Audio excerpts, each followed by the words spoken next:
Christine Dacera, police chief's removal ordered over botched rape probe. An order has been made to remove a police chief of an affluent area of the Philippine capital, Manila, for his handling of a probe into the suspected rape and murder of an air stewardess. The case of Christine Dacera, found dead in a hotel room after a New Year's Eve party, made headlines for weeks. Police quickly said she had been raped and murdered, arresting 3 men. But the men have now been released while questions have been raised over officers' initial conclusions. The removal of Makati Police Chief Colonel Harold Depositore is the latest development, and comes in the wake of massive criticism for their handling of the high-profile case. Critics say the case represents a denial of due process, an issue that has been raised before in relation to their implementation of President Rodrigo Duterte's war on drugs. On 4 January, police issued a statement that they had solved the death of the 23-year-old flight attendant, adding that she had been raped and murdered. The statement added that police had arrested 3 suspects while 9 others were still at large. All 12 men had been with her that night. Despite a pending legal medical review of the death, Colonel Depositore confirmed they had already filed a rape with homicide case.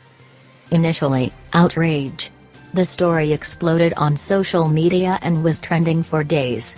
The hashtag #JusticeForChristine Dacera went viral following the police statement, although there were those who blamed her for partying with so many men. General Sinas called on the 9 at-large to surrender within 72 hours or we will hunt you down using force if necessary. Senator, and decorated boxer, Manny Pacquiao offered a reward of $10,400 £7.600 for information related to the death. Senator Pacquiao, who is tipped to run for president in 2022, said the case was another example of why the death penalty should be revived in the Philippines. Holes in the official narrative started to emerge after Gregorio de Guzman, one of the 3 suspects, was quoted by the ABS-CBN news website as saying every one of the 12 accused was gay. Mr. de Guzman said Dacera was cherished by the group, who had partied with her at the hotel that night. "My impression of her is she likes to hang out with us LGBT members," he said. "She's comfortable with us." Then, the Makati City Prosecutor's Office said the pieces of evidence so far submitted are insufficient to establish that Dacera was sexually assaulted or raped. The 3 accused were released pending further investigations. The Makati police have also been criticized for not carrying out a thorough toxicology report when her body was found.